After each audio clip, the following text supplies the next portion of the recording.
Bonjour à tous, salut Sony. Salut Max, on est de retour pour une recette sucrée.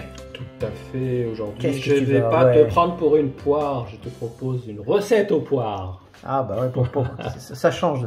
Un bon gâteau moelleux aux poires. Les poires sont de saison, profitons-en. Exactement. Bon, alors là, je vais utiliser plutôt des poires au sirop. Pourquoi? Parce qu'on va se servir du sirop, d'accord? Donc c'est exceptionnel, tu veux dire. Voilà, après effectivement, si vous avez des poires fraîches, c'est encore mieux. Mais il faudra préparer juste un petit sirop. Ouais. Donc allez, on passe vite aux ingrédients. 200 g de farine, 3 cuillères à soupe de crème fraîche, un demi-sachet de levure chimique, un sachet de sucre vanille, 160 g de sucre, 3 œufs et 140 g de beurre fondu, j'allais dire ramolli, mais fondu. Quasiment fondu. Une petite pincée de sel, voilà, et tout simplement. Une conserve de poires, sinon des poires fraîches. Des poires fraîches. Voilà, tout est dit. Recette facile et rapide comme d'habitude. Oui. Pour pas perdre de temps, on va de suite mettre nos poires pré-égouttées. Voilà, et on garde bien évidemment le sirop. Et là, on peut recommander cette marque pour les poires, je pense. alors je reconnais qu'effectivement, Saint-Mamet, elles sont bonnes. je trouve qu'elles sont pas mal. Voilà, Hein. Moi j'ai essayé pas mal de marques. Bah, surtout cette gamme bio qu'ils ont faite. Ouais, franchement c'est de la qualité, on peut les saluer pour ça. Bon, on fait pas de pub, attention. Non, pas du tout, c'est pas sponsorisé. C'est vraiment parce qu'on aime bien. Exactement, on aime bien partager ce qu'on aime.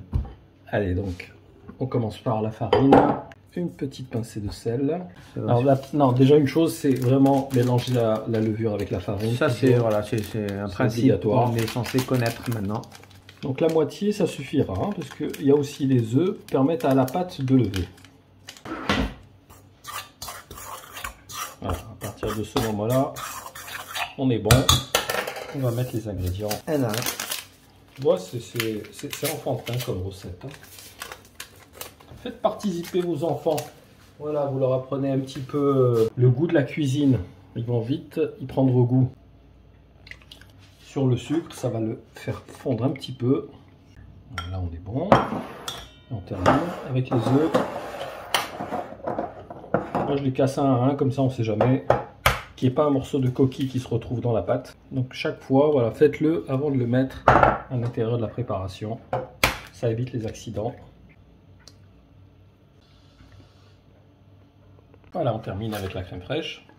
Donc 3 cuillères. Et on est bon. On va mélanger tout ça au mixeur. Enfin, non, pas mixeur, au robot. Au fouet, au fouet.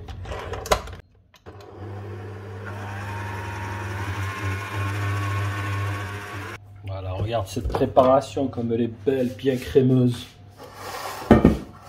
Alors, on va mettre dans le moule. On va déjà commencer à mettre la moitié. On étale bien. Donc, toujours pour pas perdre de temps, toujours préchauffer le four, comme d'hab, hein, 200 degrés. Et là, on va couper des petits morceaux de poire. Regarde, elle est super tendre. Non, c'est ce que je te dis. C'est vrai que les fruits en sirop, en général, c'est pas terrible. Parce qu'en fait, ils prennent pas la qualité. Ouais, je pense pas qu'ils prennent. Et là, j'avoue que Saint-Mamet font des efforts pour nous régaler. Allez, on va compléter avec la pâte.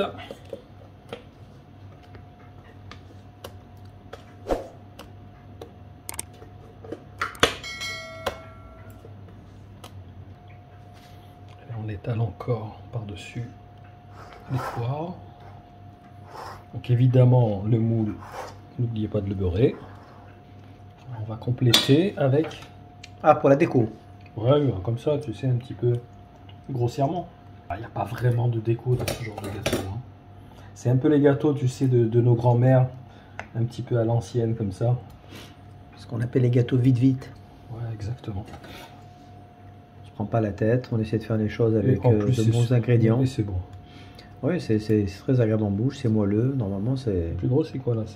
C'est les gâteaux les plus simples qui sont vraiment goûteux. Écoute, on va enfourner donc une trentaine de minutes en vérifiant évidemment avec une pointe de couteau et puis on se retrouve en fin de cuisson. À tout à l'heure. À tout à l'heure.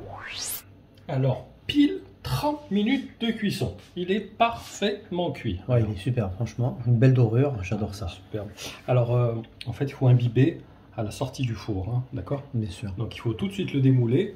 Quand on imbibe un gâteau, c'est soit le gâteau est chaud et le sirop est froid, soit le sirop est chaud et le gâteau est froid. Allez, m'embrouille pas, là. C'est ce que je suis en train de voir. Là, ça y est, tu es Ça parti. y est, là, je suis parti, là. Donc, sirop froid sur gâteau chaud, d'accord?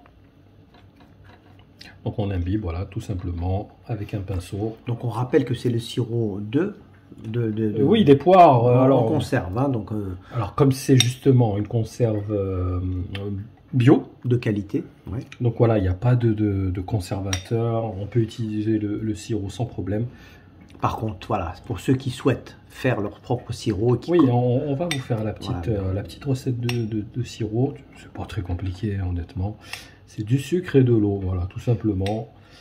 Donc après, voilà, c'est pas la peine de mettre une tonne de sirop. Oui, c'est pas la peine de le tremper non plus. Voilà, c'est juste pour lui donner ce petit côté moelleux. Ça, c'est pas un baba non plus. Tout à fait. Donc, ça va lui donner du parfum, voilà, du moelleux. Et puis voilà, c'est parfait. C'est ce qu'on cherche hein, dans un gâteau. Pour pas qu'il soit sec, en fait, tout simplement.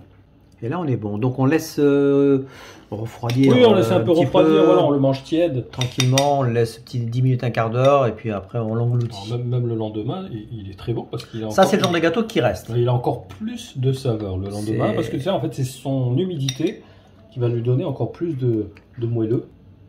C'est un de mes gâteaux préférés. Lui, avec le gâteau aux pommes, c'est franchement des classiques, des classiques. Voilà, mon cher Sony, la recette est terminée. Superbe recette, comme d'habitude, que je valide avec un gros like. Ça y est, c'est fait. Moi, j'ai déjà, j'ai déjà liké, tu vois. À peine qu'elle a été publiée sur YouTube, boum, c'est moi.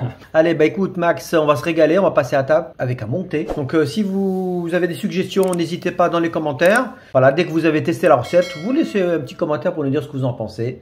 Et puis nous, on se donne rendez-vous dans quelques jours pour la recette salée. Soyez tous au rendez-vous. À très vite les amis. Merci à tous encore. À bientôt. À plus. Ciao. Ciao.